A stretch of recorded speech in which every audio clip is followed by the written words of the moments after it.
compreenda melhor o passado,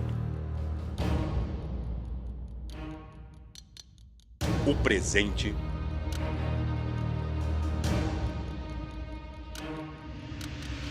e os acontecimentos revelados por Deus sobre o futuro da humanidade.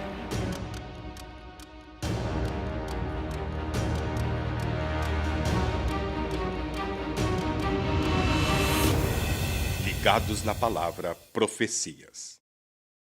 Boa noite, bem-vindos ao Ligados na Palavra. Ficamos ansiosos ao longo da semana para esse encontro aqui, nesse momento com você, que está nos acompanhando no estudo da Palavra de Deus, de uma forma agora mais aprofundada, estudando as profecias. Estamos, nesse momento, estudando o livro de Daniel, e nós preparamos tudo aqui com muito carinho, com muita oração, pedindo a direção de Deus, para que nesse momento nós possamos estar aqui compartilhando das maravilhas do amor desse Deus, do poder, das promessas dele, né? E antes de entrarmos no estudo propriamente dito, vamos orar. Pai nosso que estás nos céus, louvado seja o teu nome, Senhor, pelo privilégio que tu nos concedes de termos acesso ao teu plano de salvação, que é a tua palavra, Senhor, essa carta de amor que tu escrevestes para cada um de nós.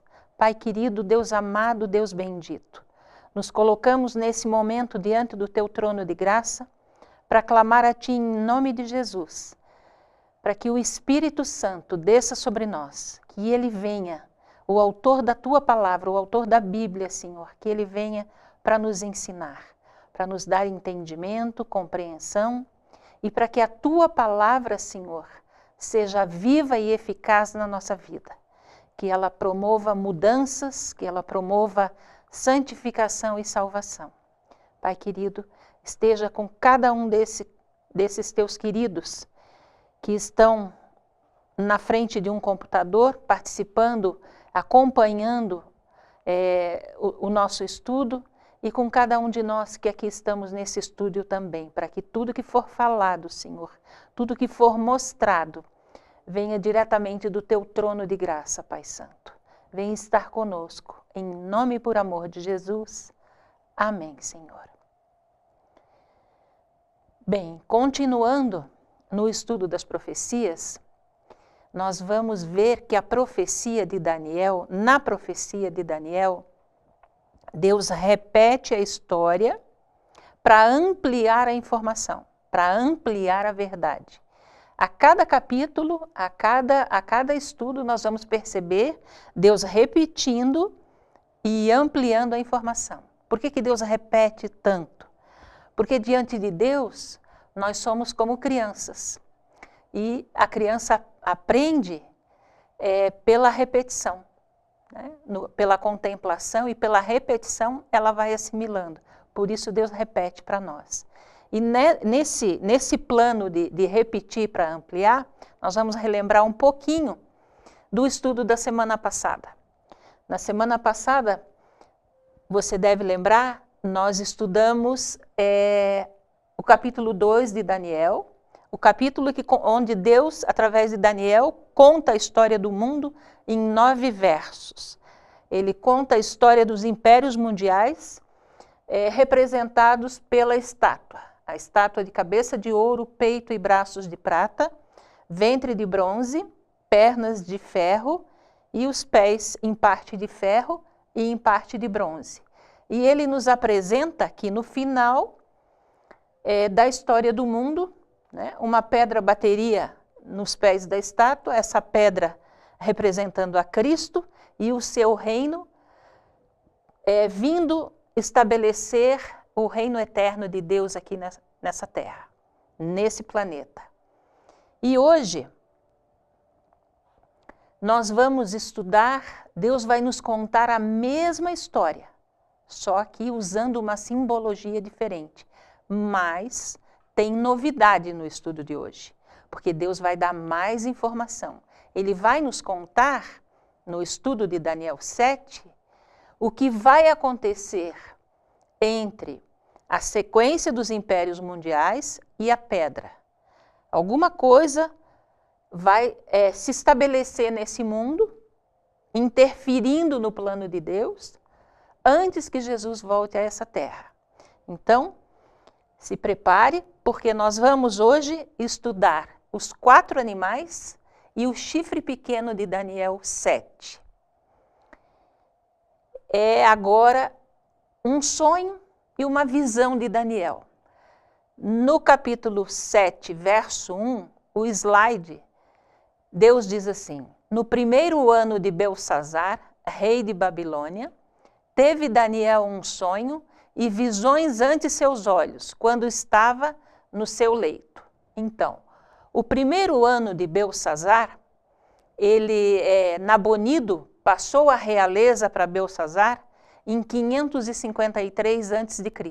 Então, o primeiro ano de Belsassar corresponde aproximadamente a essa data, 553 a.C. E Daniel foi deitar e, durante a noite, teve um sonho, teve visões nesse sonho. Deus mostra alguma coisa muito importante para ele, e importante para nós também. E Daniel continua descrevendo no capítulo 7, versos 2 a 3.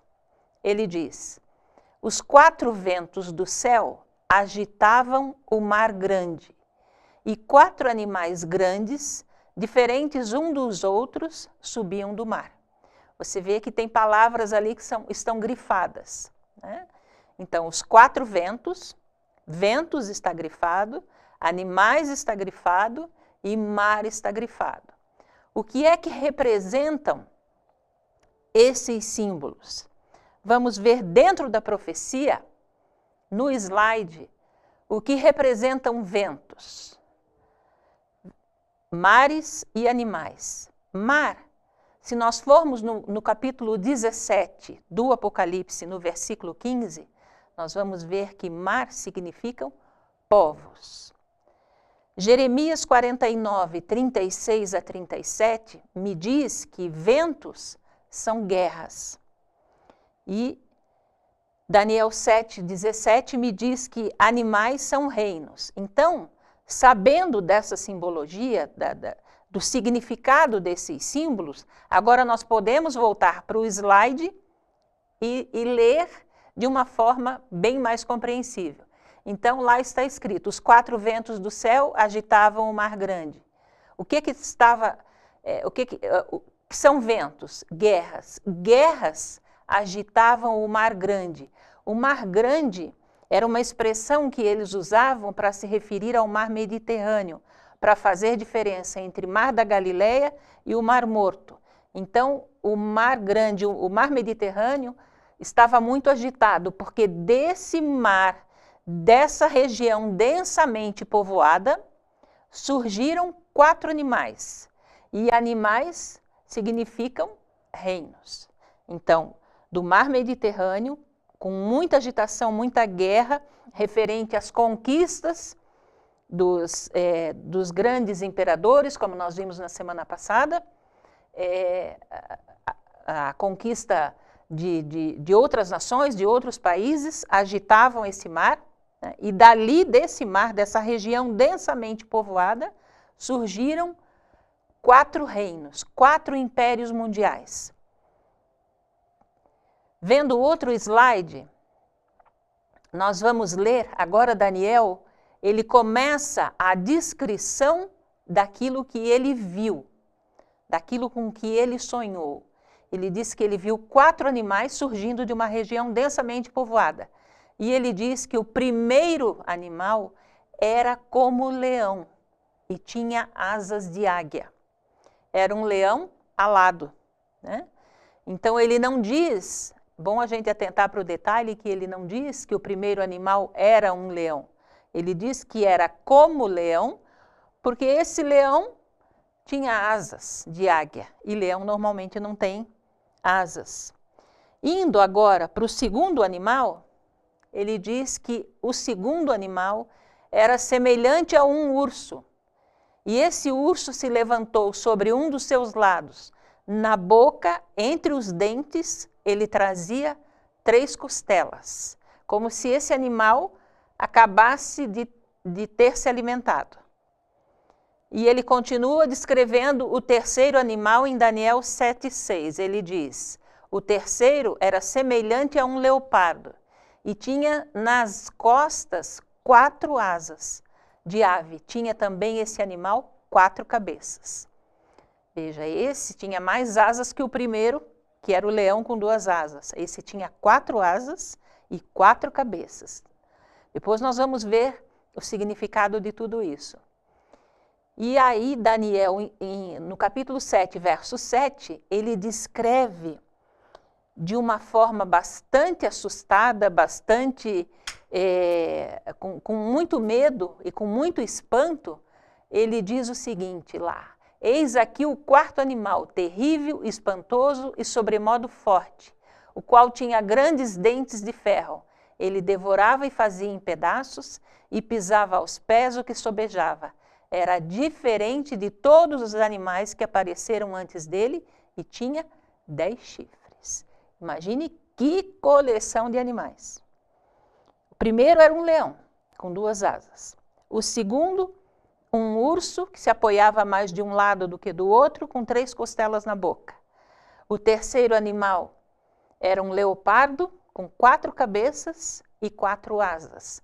E agora Daniel se depara com um animal que ele não tem como classificar.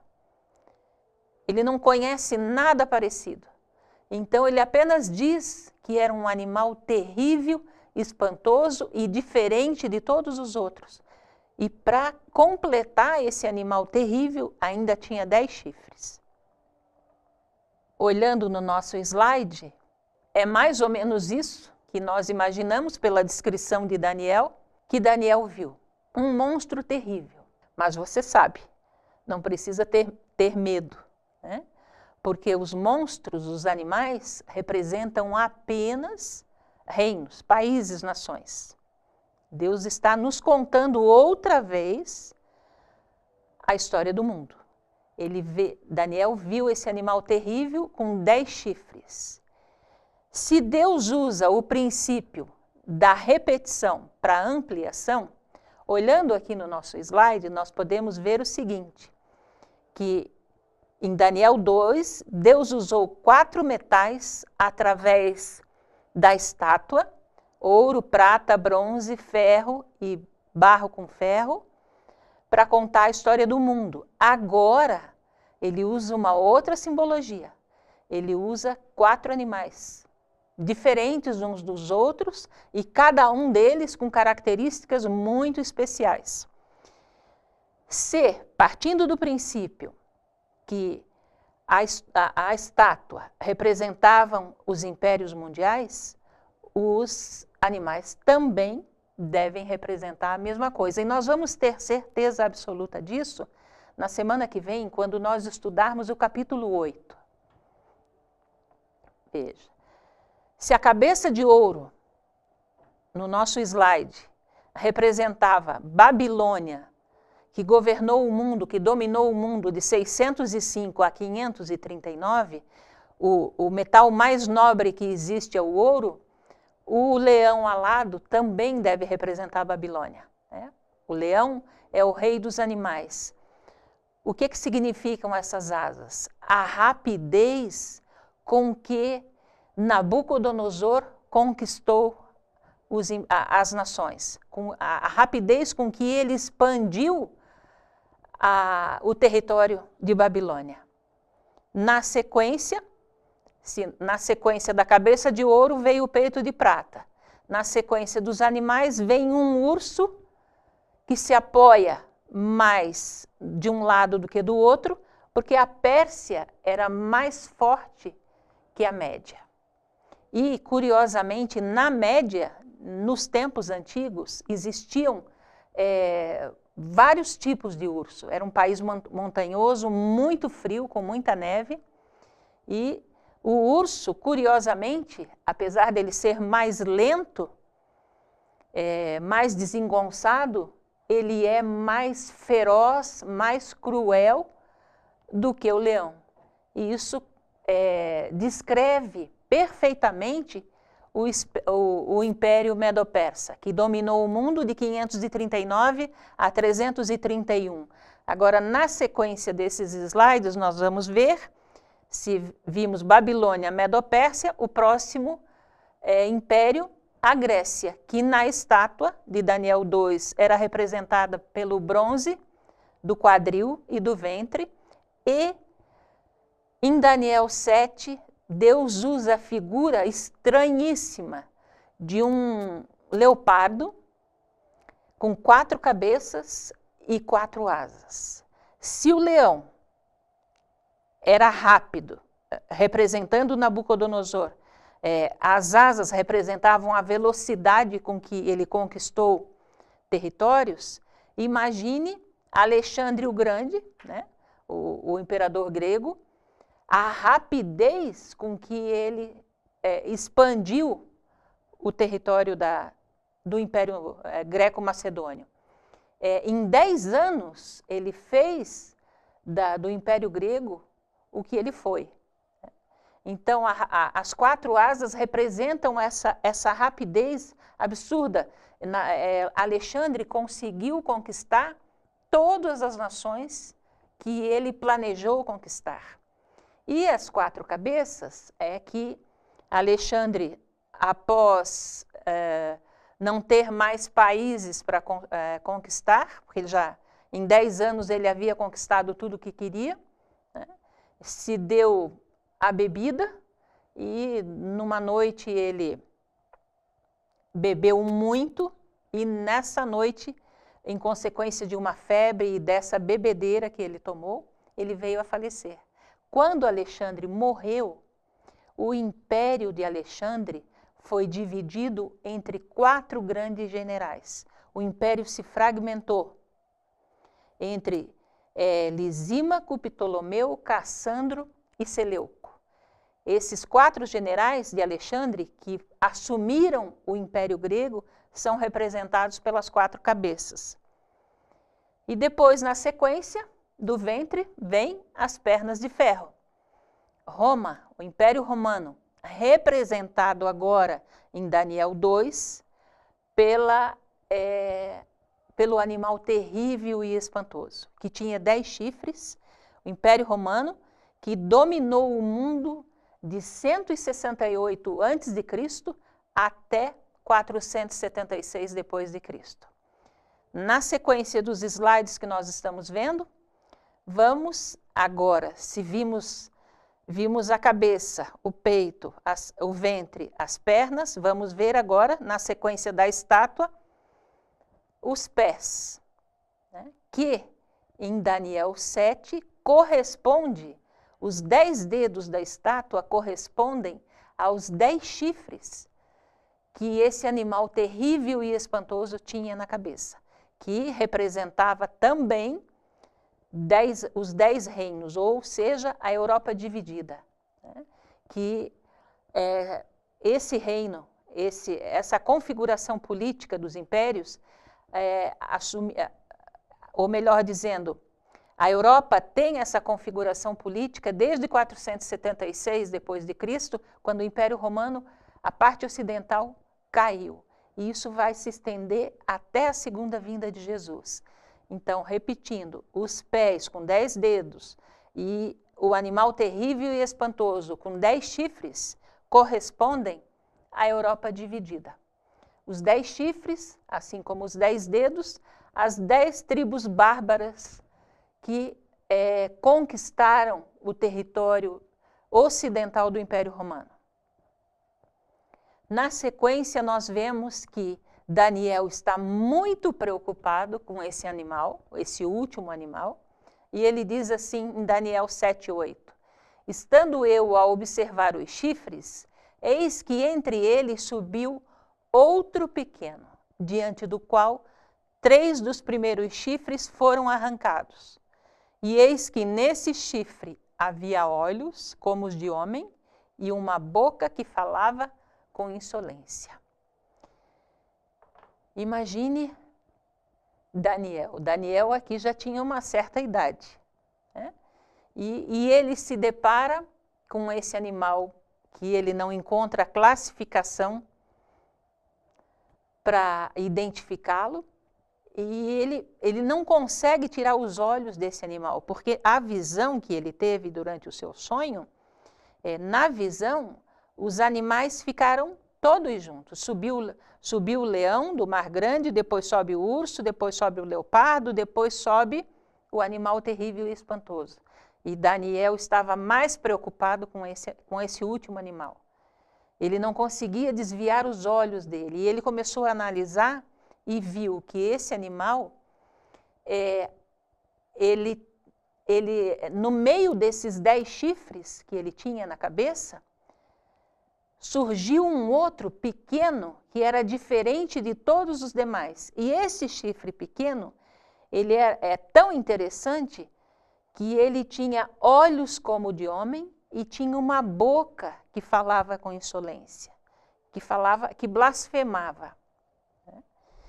E na sequência do slide, nós vemos lá em Daniel 7:24, que chifres também significam reis, reinos. Animais e chifres são reis e reinos. E Daniel não conseguia desviar os olhos desse chifre pequeno, que tinha boca e olhos.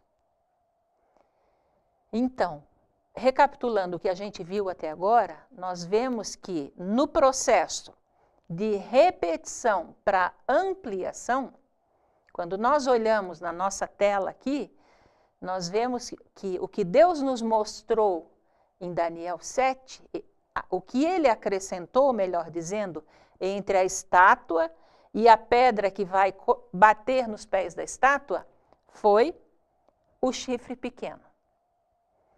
Esse chifre que era diferente de todos os outros 9, enfatizando, esse chifre tinha olhos como de homem e boca. Ele tinha uma boca que falava com arrogância, com insolência. Então, voltando ao slide, nós vimos a Europa dividida e vimos que cada tribo bárbara conquistou um pedaço do Império Romano Ocidental, e assim dando origem aos países da Europa que nós conhecemos hoje. Lemos que esse chifre pequeno que surgiu na cabeça do animal, terrível e espantoso, só surgiu depois que 3 chifres foram arrancados. E aqui, olhando para o mapa, nós vemos que os 3 chifres que foram arrancados foram a tribo dos vândalos, dos érulos e os ostrogodos. O que é que isso significa? Significa que essas 3 tribos, elas eram arianas, eram seguidores de Ários, uma religião que existia e que eles eram contra o cristianismo. Então, esse chifre só ganhou espaço, só ganhou projeção depois dessas 3 tribos serem conquistadas e derrotadas pelo Império, pelos imperadores. No caso aqui, o imperador que derrotou essas 3 tribos foi Justiniano. A última tribo a cair foi a dos ostrogodos. Isso tem significado. Veja, você está percebendo que o estudo de profecia, a gente fala muito da história da civilização. É que a história da nossa civilização dá credibilidade à Bíblia. Como nós já comentamos, a própria geografia, a própria arqueologia, a ciência em si confirma a Bíblia.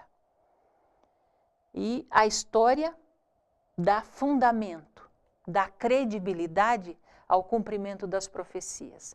Agora nós vamos entender por que Deus disse que esse chifre pequeno só surgiria depois que 3 chifres fossem arrancados. Esses 3 chifres representando 3 tribos bárbaras que eram contra, que não aceitavam o cristianismo. Só depois que elas foram derrotadas, esse chifre se destaca, ele ganha poder. E aí ele usa essa boca. E ele tem olhos, porque olhos significam inteligência, sagacidade, esperteza, né? Ali diz que ele tem olhos como de um homem, mas ele também tem uma boca. Vamos em frente para a gente poder entender do que Deus está falando. E eu queria conversar com você nesse momento. O nosso propósito com esse estudo é mostrar para você e para nós que aqui estamos, né? Porque quando nós estamos estudando juntos, nós apresentamos aqui os textos bíblicos, você pode conferir na sua casa, na sua Bíblia, né? O nosso propósito aqui é mostrar o plano da salvação, é mostrar a vontade e a verdade de Deus. Em momento algum, nós temos o objetivo de afrontar alguém. Nós nos colocamos humildemente na presença de Deus, você participou da nossa oração, e pedimos que o Espírito Santo estivesse conosco, nos dirigindo. Agora, para fazer um estudo como esse, um estudo bíblico, e especialmente um estudo de profecia, é preciso muita oração. É preciso que quem prepara o estudo ore muito, pedindo a direção de Deus, para que Deus mostre a sequência das passagens bíblicas, que dê passagens bíblicas que esclareçam, mas também é preciso que você ore muito. Não só quando você está assistindo o estudo da Bíblia aqui conosco, mas ao longo da semana, ao longo do seu dia a dia, para que Deus mostre para você aquilo que Ele espera de você, aquilo que é realmente verdade. Deus, além de Deus, de Criador, Mantenedor e Redentor, Ele é nosso Pai. Então, em momento algum, Deus nos diz alguma coisa para nos magoar, para nos afrontar. E eu gostaria que você e nós, que aqui estamos, pudéssemos ser humildes diante de Deus, aceitando aquilo que Ele tem para nos falar. Continuando com o nosso slide, nós vemos agora Daniel diante de uma outra situação. Ele diz em Daniel 7, 9 a 10, verso 13. Continuei olhando até que foram postos uns tronos, e o ancião de dias se assentou, e se abriram os livros. Um como filho do homem dirigiu-se ao ancião de dias. O que foi mostrado também para Daniel durante a visão dos 4 animais? O tribunal lá no céu, o julgamento dos séculos em andamento. Deus, para desviar a atenção de Daniel dos 4 animais, ele mostra agora para ele, para o profeta, o que está acontecendo lá no céu a partir de um determinado momento da nossa história. Se instalou o tribunal celestial. O que nós estamos vendo aqui nos versos 9 e 10 é aquilo que Deus e a Bíblia nos ensina como sendo o juízo investigativo. Então, nesse slide que fala sobre o julgamento dos séculos, em Daniel 7, 9 a 10, nós temos o juízo investigativo. Veja que Jesus, como Filho do Homem, ele se apresenta diante do ancião de dias. Jesus, durante aproximadamente 40 vezes, ele mesmo, ele próprio, se referiu a ele como sendo o Filho do Homem. Porque ele se fez homem para poder morrer por nós. E ele se apresenta agora diante do ancião de dias, de Deus Pai. E a Bíblia nos diz que o Pai a ninguém julga, mas deu ao Filho todo juízo. Então, o nosso juiz é Jesus. essa parte do juízo é chamada de investigativa, porque lá no céu, os livros que constam os registros sobre a nossa vida estão sendo analisados. É o que está acontecendo nesse exato momento lá no céu. Você vai ter certeza disso nos próximos estudos. Mas na sequência desse juízo investigativo, olhando aqui para o slide, você vê, nós não colocamos todo o versículo para não se tornar muito extenso, mas você pode anotar aí os versos 13 e 14 para você ler no capítulo 7 e você entender que aqui Deus está falando do juízo executivo, ou seja, já aconteceu o juízo investigativo, já foi dada a sentença e agora a sentença está sendo executada. É outro acréscimo na profecia de Daniel 7 que Deus nos dá. Além do chifre pequeno, em Daniel 7, Deus fala também do juízo em andamento lá no céu. Mas Daniel não conseguia tirar os olhos daqueles animais. Então ele diz assim, vamos para o próximo slide, Daniel 7, 19 a 20, no verso 24, ele diz assim, então tive desejo de conhecer a verdade a respeito daquele chifre que tinha olhos e uma boca que falava com insolência e parecia mais robusto que os seus companheiros. Os 10 chifres correspondem a 10 reis que se levantarão daquele mesmo reino. E depois deles se levantará outro, o qual será diferente dos primeiros e abaterá 3 reis. Veja, a situação se repete, porque Daniel está muito preocupado com aquele animal que ele não consegue descrever.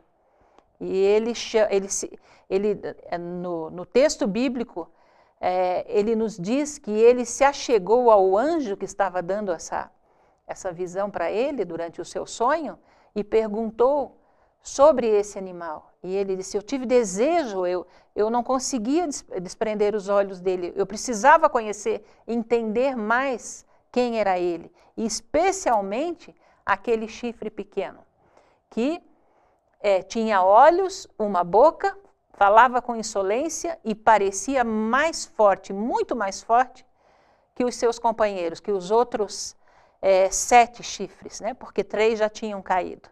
E aí, mais uma vez, ele explica que os 10 chifres correspondem a 10 reinos. Na próxima tela, nós lemos o questionamento de Daniel, que com certeza é o seu nesse momento. Você deve estar bastante curioso também para saber quem é o chifre pequeno. Veja, Deus tem sinceros em todas as denominações religiosas. Nós não somos salvos pelo nome da igreja a qual nós pertencemos. Nós somos salvos pelo sacrifício de Jesus e pela minha fé no poder que Ele tem para me salvar. Na fé que eu tenho em Jesus, por ser plenamente habilitado para me transformar completamente, por ser plenamente habilitado para me santificar e fazer de mim uma futura moradora da Nova Jerusalém, uma futura moradora do reino dos céus. E é com esse propósito, única e exclusivamente com esse propósito, que nós estamos aqui estudando sobre esse assunto. E você pode ter certeza que você que está nos acompanhando, também com o objetivo de se aprofundar mais na Bíblia, você é muito especial para Deus. Você é como a menina dos olhos de Deus, porque Deus está mostrando para você.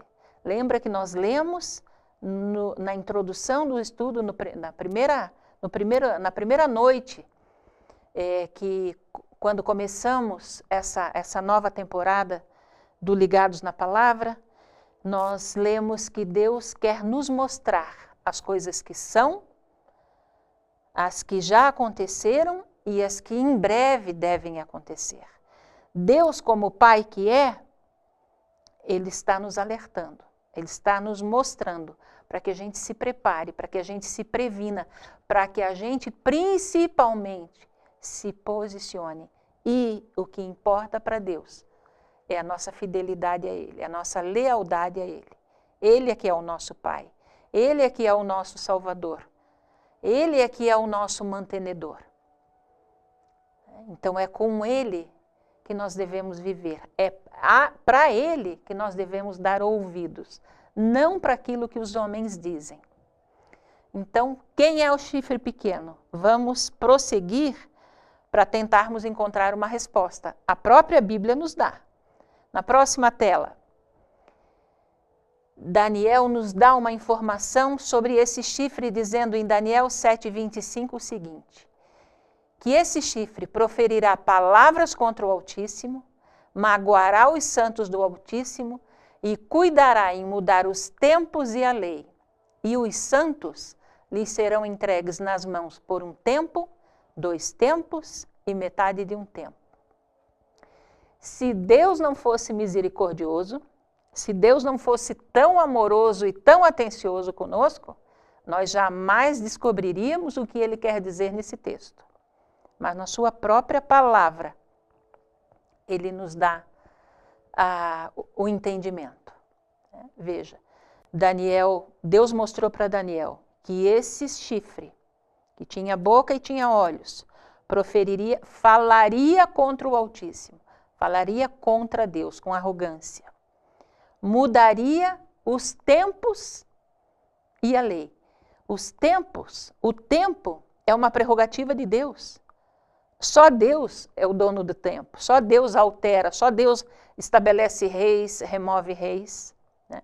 E esse chifre quer ter prerrogativas divinas. E mais ainda, os santos seriam entregues nas mãos dele. Quem são os santos? Santos, preste bem atenção, santo são pessoas vivas. O que é santo para Deus? Santo para Deus é aquilo que Deus separa para Ele para seu uso exclusivo. Santo é você e eu, que estamos decididos a viver aqui nesse mundo uma vida com Deus, para podermos estar com Ele lá no céu, quando Jesus voltar. Né? Deus não chama santo aquilo que é perfeito, as pessoas no sentido da perfeição. Nós estamos sendo transformados por Deus, nós estamos sendo santificados. Então, o que é que esse chifre pequeno fez? Perseguiu e matou o povo de Deus. Durante quanto tempo ele fez isso? Por um tempo, 2 tempos e metade de um tempo. Vamos entender melhor, vamos olhar na tela.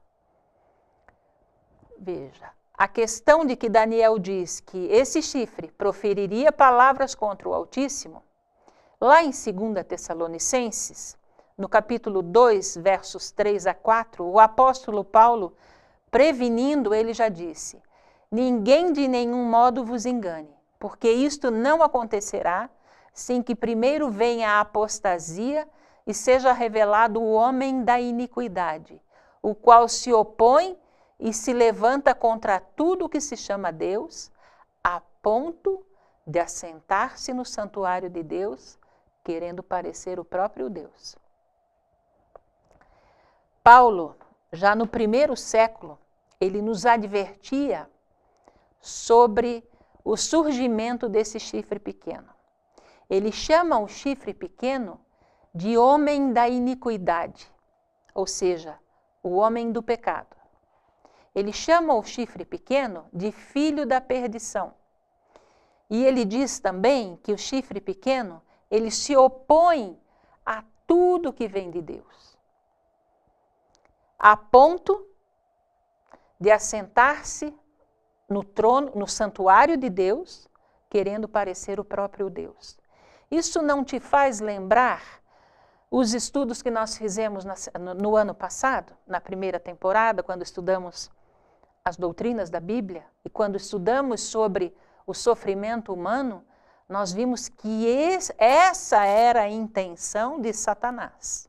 Satanás queria ser como Deus. Ele mesmo dizia, está lá em Isaías 14, 13, 14, que ele estabeleceria o trono dele acima do trono de Deus e ele seria semelhante ao Altíssimo.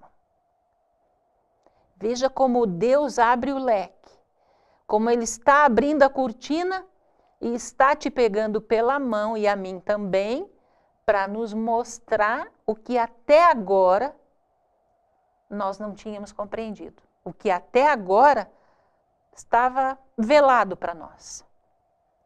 Então, esse chifre pequeno é um poder perigoso, né? Porque enquanto os outros chifres se referiam a impérios politicamente estabelecidos, geograficamente estabelecidos, politicamente constituídos, melhor dizendo, esse chifre pequeno, ele é diferente porque ele não está interessado em território.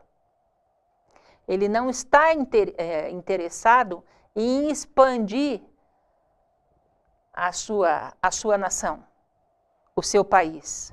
Ele está interessado nas coisas lá do céu, não para conhecer, não para viver, para obedecer, mas para se colocar acima desse Deus, mudando as coisas de Deus. Vamos seguir em frente, porque Daniel dá mais informação. E voltando na nossa tela, esse chifre pequeno, ele tem a pretensão de perdoar pecados. E Marcos 2,7 diz que o único que pode fazer isso é o próprio Deus. Só Deus pode perdoar pecados. Mas o chifre pequeno tem a pretensão, a prepotência, né, a arrogância de se nivelar com Deus. E ele acha que ele também pode fazer isso. Seguindo em frente com o slide, nós vimos lá no versículo 25, Daniel dizendo que esse chifre pequeno magoaria os santos do Altíssimo. E ele diz no verso 21, eu olhava e eis que este chifre pequeno fazia guerra contra os santos e prevalecia contra eles. Do que Daniel está falando? De um período da Idade Média, voltando para a tela, chamado Inquisição, chamado Santa Inquisição, o Tribunal do Santo Ofício, que foi estabelecido em 1262, essa perseguição religiosa, e se estendeu até 1869, quando milhares e milhares dos santos de Deus, fiéis à sua palavra, leais com esse Deus maravilhoso, foram mortos exatamente por isso. Foram mortos como hereges, como bruxos. Por quê? Porque seguiam a palavra de Deus, seguiam a carta, o manual de sobrevivência que Deus escreveu para nós usarmos enquanto estivermos aqui nesse mundo.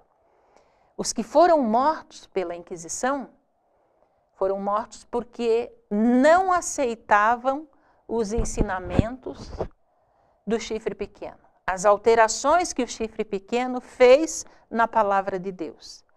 E aí,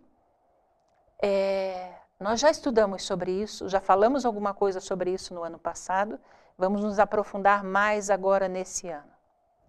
Quando eu leio textos como esse na Bíblia, eu sinto uma tristeza muito grande. Veja, ele perseguia os santos de Deus, os santos do Altíssimo, fazia isso e prevalecia contra eles. Milhares, milhões foram mortos. Seguindo, mais uma característica que Daniel nos dá do chifre pequeno. ele diz que esse chifre magoaria, perseguiria os santos do Altíssimo durante um determinado tempo. Que tempo? O slide nos mostra. Por um tempo, 2 tempos e metade de um tempo.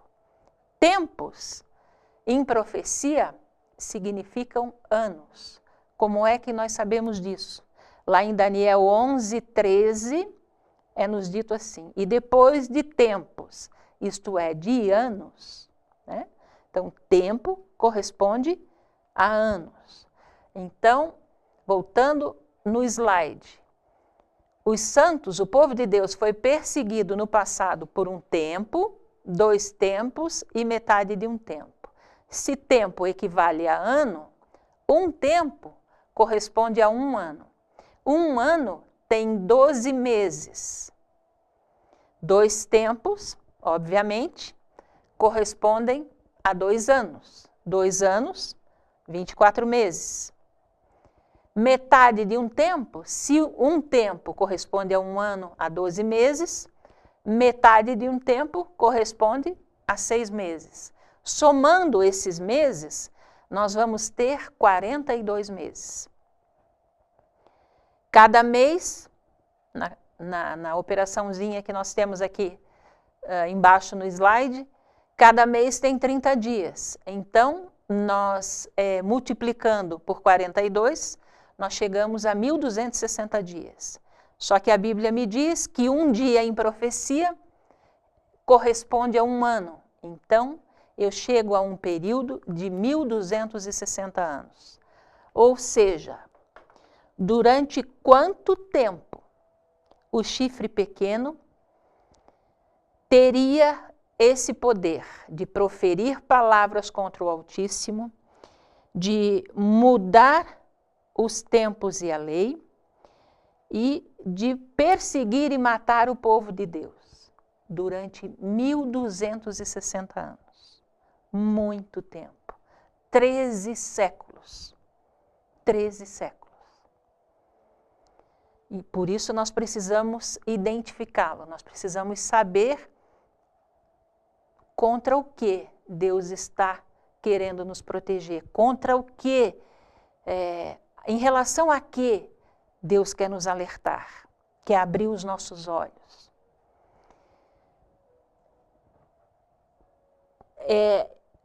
Quando começou esses 1.260 anos? Por que nós fizemos essa conta aqui no slide?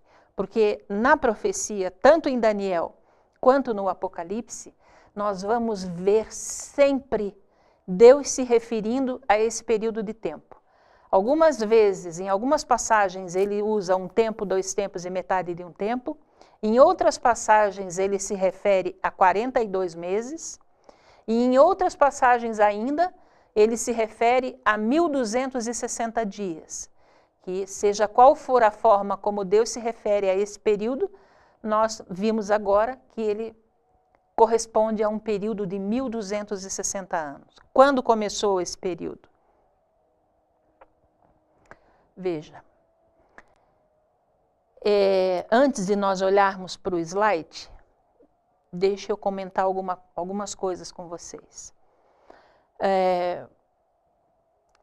Após a derrota das 3 tribos bárbaras arianas, os vândalos, os érulos e os ostrogodos, surgiria o chifre pequeno.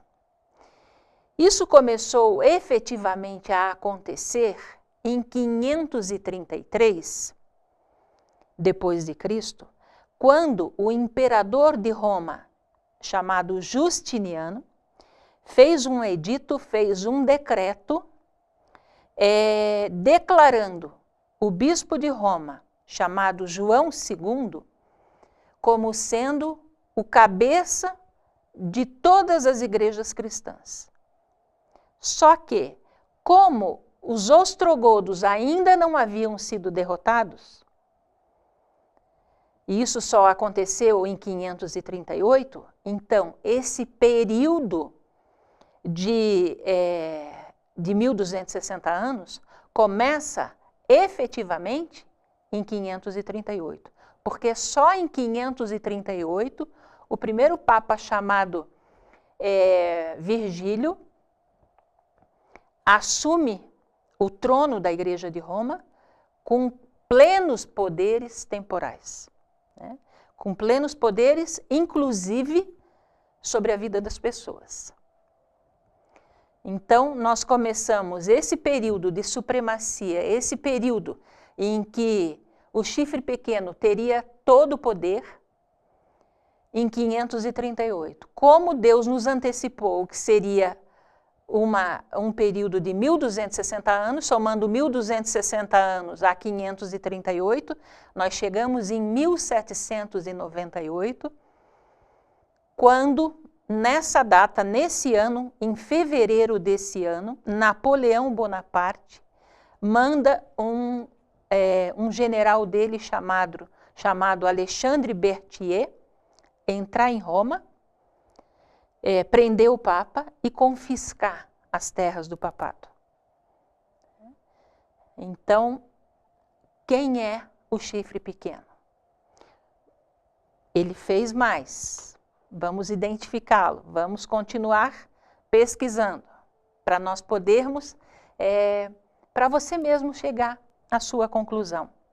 Voltando para a nossa tela, a Bíblia nos diz que ele mudaria, além de tudo isso que já vimos, ele mudaria os tempos e a lei de Deus. E agora eu gostaria que você prestasse muita atenção nessa próxima imagem. Veja, aqui nós temos a lei de Deus. A Bíblia nos diz que esse poder mudaria a lei de Deus. Do lado esquerdo, do seu lado esquerdo da tela, você tem os 10 mandamentos que estão na Bíblia. Em Êxodo, capítulo 20, versos 3 a 17, estão os mandamentos escritos pela mão de Deus, conforme nós estudamos no ano passado. Do lado direito da sua tela estão os 10 mandamentos escritos no Catecismo Romano. Então, nós vamos comparar para ver como é que ele mudou a lei de Deus. Veja, o primeiro mandamento da Bíblia diz: não terás outros deuses diante de mim. O primeiro mandamento do Catecismo diz: amar a Deus sobre todas as coisas. Quer dizer, a frase é diferente, mas o sentido é o mesmo. O segundo mandamento da Bíblia me diz: não farás para ti imagem de escultura, não as adorarás. Esse mandamento, que está em vermelho do lado esquerdo, você não encontra nos mandamentos do Catecismo. Por que que não? Porque o Concílio de Nicéia, de 787, determinou, né, que as imagens deveriam ser adoradas, porque elas simbolizavam as pessoas que elas representavam. Então, que era, sim, obrigação de um fiel adorar essas imagens. Por isso, ele foi tirado dos mandamentos do Catecismo. Você não encontra esse mandamento que condena a adoração de imagens lá. Terceiro mandamento da Bíblia: não tomarás o nome do Senhor teu Deus em vão. Que passa a ser o segundo do Catecismo, porque tiraram o mandamento das imagens, o terceiro passa a ser o segundo: não tomar seu santo nome em vão.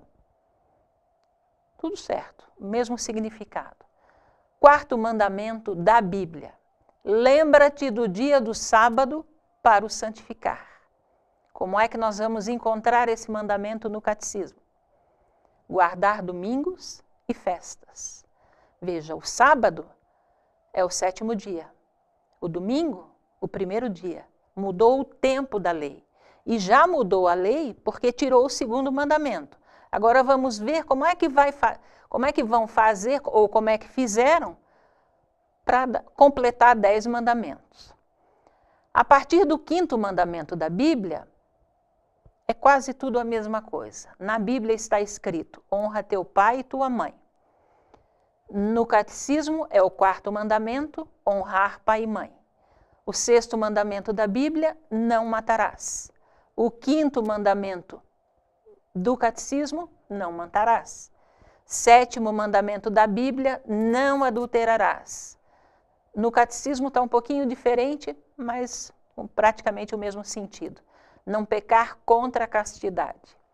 8º da Bíblia, não furtarás. O 7º do catecismo, não furtarás também. O 9º da Bíblia diz assim, não dirás falso testemunho contra o teu próximo. E o 8º do catecismo, não levantar falso testemunho. O 10º mandamento da Bíblia, a Bíblia completou o número. Como é que está escrito lá? Não cobiçarás a casa do teu próximo, não cobiçarás a mulher do teu próximo, nem coisa alguma que pertença ao teu próximo. No catecismo, como foi retirado o 2º mandamento que condena, que diz que é pecado adorar imagens, como tiraram um, para dar os 10, dividiram o último da Bíblia em 2. Aí nós temos no catecismo o 9º que diz não desejar a mulher do próximo e o 10, não cobiçar as coisas alheias. A mulher do próximo já está incluída nas coisas alheias no 10º mandamento da Bíblia. Eu queria conversar com você sobre isso. Lá em Mateus 5, versos 17 a 19, o próprio Jesus, são palavras de Jesus. Se você tiver uma Bíblia onde as palavras de Jesus estão escritas em vermelho, você vai ler isso em vermelho na sua Bíblia. Jesus disse que ele não veio para abolir a lei. E que, enquanto existir céu sobre a nossa cabeça e pé e chão para nós pisarmos, nenhum i ou um tio poderia ser retirado da lei. E aquele que fizesse isso, quem alterasse, quem adulterasse a sua lei, não entraria no reino dos céus. A lei de Deus foi adulterada. Tiraram, se não podemos tirar um i ou um tio, como é que tiraram o mandamento inteiro? Mudaram o tempo da lei. Deus determinou o que é o sábado. Por que é o sábado? Porque Deus disse que é o sábado. Se Deus tivesse dito que era sexta-feira, seria sexta-feira. Se Deus tivesse dito que era terça, seria na terça. Se ele tivesse dito que seria o domingo, seria o domingo. Mas não foi isso que ele estabeleceu. Ele instituiu a santidade do sábado. E nós vemos a grande maioria de cristãos sinceros, fiéis a Deus, fervorosos, tanto católicos quanto protestantes. Quem são os protestantes? Os evangélicos. Né? A maioria, por não conhecer ou por desconhecer aquilo que Deus estabeleceu, ou a vontade de Deus, está seguindo o ensinamento do chifre pequeno. E ao seguir os ensinamentos do chifre pequeno, está adorando esse poder eclesiástico, está obedecendo a ele, está prestando culto a ele. Que nós já lemos Paulo dizendo que esse poder eclesiástico, esse poder religioso, é um reino religioso, quer se colocar no lugar de Deus. Acha que sabe mais que Deus. Acha que tem autoridade, como diz, a literatura é muito vasta sobre isso, como diz que tem autoridade para mudar a lei de Deus. Porque aqui nessa terra, ele ocupa o lugar do próprio Deus. Você já parou para pensar o que isso significa para Deus? Esse Deus que te criou, esse Deus que te mantém, que supre todas as tuas necessidades, que realiza os teus sonhos, que ouve as tuas orações, que responde às tuas orações. O que será que que passa na cabeça de Deus? Como é que está o coração de Deus ao ver os seus filhos, criados por Ele, à imagem e semelhança dEle, obedecendo e adorando a outro Deus? Só que Deus com letra minúscula, adorando e obedecendo ao chifre pequeno. Pare para pensar sobre isso. Converse com Deus sobre isso. Coloque teu joelho no chão e diga: Senhor, e agora? Me mostra. Me faz entender. Foi para isso que Deus escreveu a sua palavra. Para nos ensinar, para nos advertir, para nos corrigir, para nos mostrar e nos dizer: não é por aí, não é assim. Então agora, o que fazer? Você vai decidir com Deus. Você vai orar e Deus vai mostrar.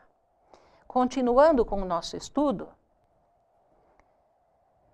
nós vemos que a troca do sábado para o domingo, ela se deu de uma forma mais efetiva através de um decreto assinado pelo imperador Constantino. Imperador Constantino, que era um imperador pagão, adorava o sol. No dia 7 de março do ano 321, ele faz esse decreto que nós vamos ler agora. Devem os magistrados e as pessoas residentes nas cidades repousar e todas as oficinas ser fechadas no venerável dia do sol. Qual é o venerável dia do sol? Em que dia que os deuses pagãos, em que dia que as pessoas que adoravam o sol cultuavam o seu Deus? No dia do domingo. Exatamente isso que diz no inglês a palavra Sunday, que se refere ao domingo, dia do sol. A origem do domingo é pagã. Não foi Jesus que aboliu, não foi Jesus que mudou ao ressuscitar no domingo, porque até na morte, o dia que Jesus guardou foi o sábado. O dia que as mulheres cristãs guardaram, que a Virgem Maria, essa mulher tão santa que foi escolhida por Deus para ser a mãe de Jesus, até a Virgem Maria guardava o sábado. O apóstolo Paulo, muitos anos depois de Jesus estar no céu, guardava o sábado. Nós já estudamos isso aqui. Estamos só relembrando. Voltando novamente aqui para o nosso slide, eu gostaria de mostrar para vocês agora um texto da literatura secular. Um texto da história, a nossa história, a história do cristianismo, a história que foi escrita por, parece uma redundância, mas por historiadores, não por profetas bíblicos. Então, nós temos uma publicação chamada A Monumental História do Cristianismo. Nas páginas 42 e 43, lá está escrito o seguinte: das ruínas do Império Romano surgiu gradualmente uma nova ordem de estados cujo ponto central era a Sé Papal. Daí resultou, inevitavelmente, uma posição não só nova, mas muito diferente da anterior. Então, os 10 países da Europa Ocidental surgiram de onde? De onde? Do Império Romano, que um dia foi o Império Grego, que já foi o Império Medo-Pérsia, já foi o Império Babilônico. Dali surgiram os países da Europa. Dos países da Europa surgiu o chifre pequeno. De Roma Ocidental surgiu o chifre pequeno. E é o que esse historiador está nos dizendo, que das ruínas do Império Romano surgiu um outro poder novo, diferente, que ele mesmo denomina de Sé Papal. Mas vamos falar de coisas boas. Vamos ler agora o que nos aguarda, o que Deus tem reservado para nós. Resumindo tudo que nós vimos, né? O leão representa a Babilônia, o urso a Medo-Pérsia, leopardo a Grécia, o animal terrível Roma imperial e o chifre pequeno Roma eclesiástica. Mas Deus nos anima, Deus nos conforta. As promessas de Deus nos dão esperança, nos mostram que nem tudo está perdido, porque Jesus está vindo aí. E antes que ele venha, lá no céu, ele já está resolvendo essa questão. Vamos ler em Daniel 7, 21 e 26. Eu olhava e eis que esse chifre fazia guerra contra os santos e prevalecia contra eles. Mas depois se assentará o tribunal para lhe tirar o domínio, para destruir e o consumir até o fim. Deus está dizendo que esse poder não vai ser eterno. Que Jesus está vindo aí para resolver essa questão. E na próxima passagem bíblica, em Daniel 7, 27, é nos dado a grande notícia. É nos dado uma promessa extraordinária de Deus. Deus diz assim: o reino e o domínio e a majestade dos reinos debaixo de todo o céu serão dados ao povo dos santos do Altíssimo. O seu reino será reino eterno, e todos os domínios o servirão e lhe obedecerão. Qual é o nosso futuro? O nosso futuro é brilhante. Não importa aonde você está agora, a que denominação religiosa você pertence. Ainda dá tempo. Ainda dá tempo de fazer o caminho de volta para Deus. Veja como você é precioso. Deus diz que ele só gasta tempo com pedras preciosas. As pedras de nenhum valor ele deixa de lado. Ainda dá tempo de nós fazermos o caminho de volta para Deus, de nós nos rendermos diante desse Deus, de nós entregarmos a nossa mente e o nosso coração a Ele, fazendo da nossa vida uma vida de fidelidade e lealdade a esse Deus que cuidou para que hoje você e eu estivéssemos com vida. Logo, logo, nós herdaremos um reino que será eterno. E quando será isso? Olhe que imagem maravilhosa. Quando Jesus voltar. Ele está chegando. Você viu, o ano passado nós estudamos os sinais. Estão todos aí. Mas não é pelos sinais. É por amor a esse Deus que você e eu devemos nos preparar. É por amor a esse Deus que você e eu devemos fazer as mudanças que forem necessárias na nossa vida. Porque Deus nos diz assim: mais importa obedecer a Deus do que aos homens. E você é um filho especial de Deus. Você é inteligente. Você tem inteligência intelectual, emocional e espiritual suficiente para se posicionar diante desse Deus. Vamos orar. Pai querido, Deus amado, Deus bendito, nos ajuda, Senhor. O estudo de hoje foi difícil, é um tema pesado, Pai, mas Tu, como nosso Pai, Tu não poderias nos deixar na ignorância espiritual. Tu queres abrir os nossos olhos, porque Tu estás cuidando, nos alertando, nos prevenindo, nos preparando para aquele dia grandioso e glorioso, quando Teu Filho Jesus voltar a essa terra para nos buscar. Pai, não importa os meios que Tu tenhas que usar, mas salva cada um de nós, Senhor. Salva esse Teu querido que nos assiste através da internet, que acessa o site para poder participar, compartilhar desse estudo. E salva cada um de nós que aqui estamos também, Senhor. A nossa vida não vai ter valido a pena se nós não estivermos entre aqueles que dirão: Eis o nosso Deus, e Ele veio nos buscar. Estende a tua mão poderosa sobre nós, nos abençoa, nos guarda do mal, nos transforma, nos santifica e nos salva, em nome e por amor de Jesus. Amém, Senhor.